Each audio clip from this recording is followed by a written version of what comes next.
Hello viewers, Namaskar. Welcome to my channel Wellness with Dr. Deepti. Today I'll be talking on lifestyle diseases. Lifestyle is the way we look at life and the choices we make every day. What we eat, how we sleep, and the way we respond to different situations on a daily basis in our life, they have far-reaching consequences on our health. These are few of the lifestyle diseases which are prevalent in the society: high blood pressure, obesity, heart diseases, stroke, chronic obstructive pulmonary disease, osteoporosis, depression, cancer. These are, to name a few of the most prevalent diseases. Now, there are controllable risk factors. Controllable risk factors to prevent these lifestyle diseases. You can control your diet, you can control your body weight, your daily levels of physical activity, your level of sun exposure, your smoking, and your alcohol use. While there are certain uncontrollable factors which are beyond our control, that is our age, our race, our gender, and our heredity.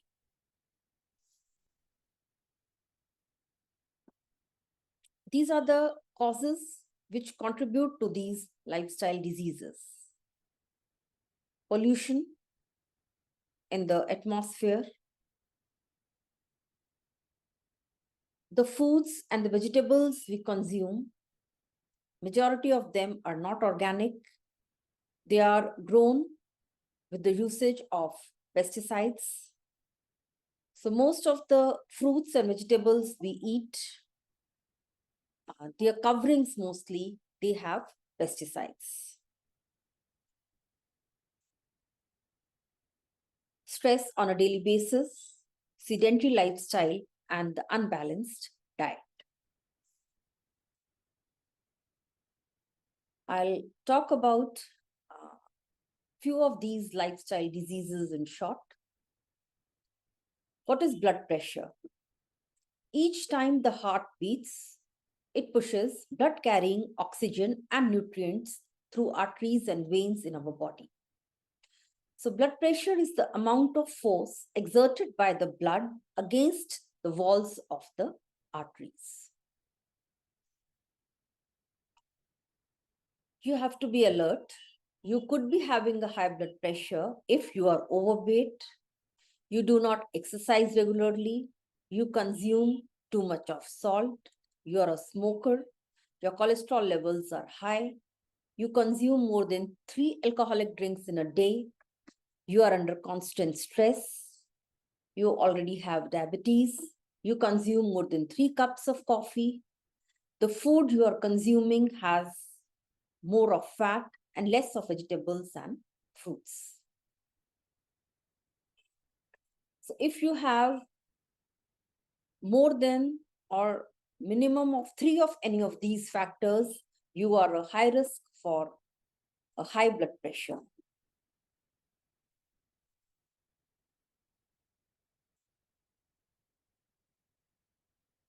What is stroke?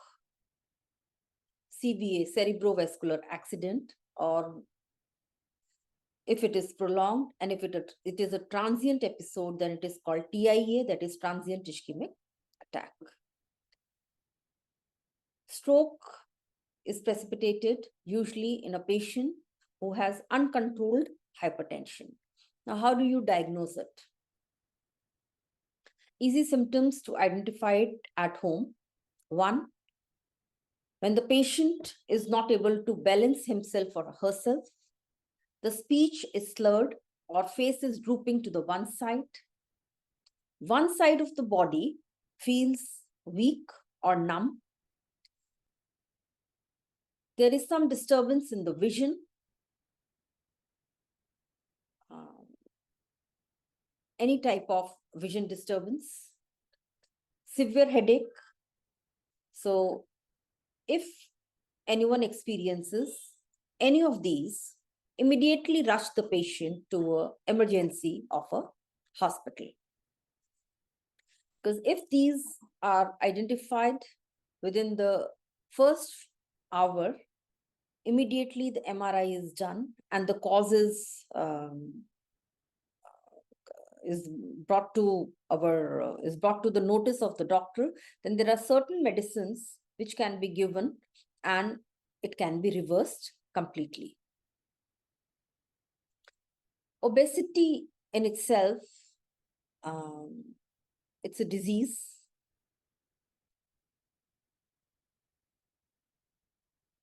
Excess accumulation of body fat. In majority of the cases, it is because of the imbalance in the calorie intake and calorie expenditure. Usually, we take in more calories than what we spend. So this balance has to be maintained. Excess body mass, body weight predisposes us to heart disease, diabetes, lipid disorders, depression, osteoporosis, and there is risk of certain cancers like breast cancer and colon cancer. You can calculate your BMI. It's very easily available on the Google. You have to know your weight in kilogram and divide it by square of height in meters.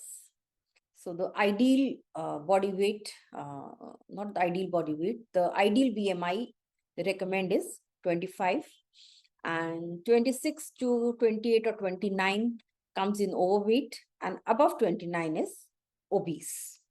So if your BMI crosses 26, 27, you be on the alert. Many of the patients, they come to know they are diabetic for the first time when they develop this type of ulcer. So clinically, we know this is a case of peripheral neuropathy, which means uncontrolled diabetes, which has led to neuropathy means numbness in the lower limb. And when the patient gets any injury, he or she is not aware of the injury. And this is how the ulcer forms. Again, the risk factors for developing diabetes. If your BMI is more than 25, be alert. In obesity also, if there is more of fat around the waist and stomach, you have a sedentary lifestyle, high blood pressure, your diet is not balanced, you're a smoker, you're under constant stress. So most of these factors, which are controllable to some extent, again, these are the predisposing factors for diabetes. How do you detect it? What are the early symptoms? Unusual thirst, frequent urination, nausea, blurred vision, frequent infections, and slow healing wounds or sores. Now, a few slides on heart attack. Heart attack is a medical emergency. The average person waits 3 hours before seeking help. Many heart attack victims, they die before they reach a hospital. The sooner someone gets to the emergency, the better is the chance of survival. Prompt medical treatment reduces the amount of damage done to the heart following an attack.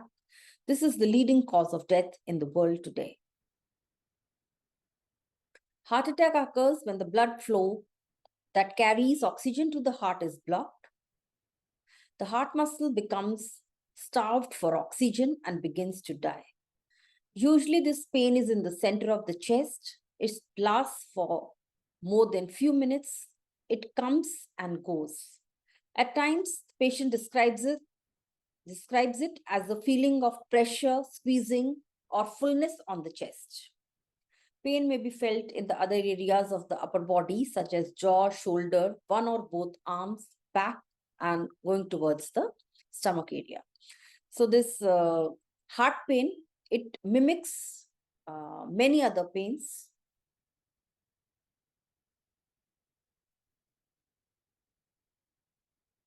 Feeling of lightheadedness, shortness of breath. So what are the do's? Make the person sit, rest, try to keep him calm, loosen any tight clothing.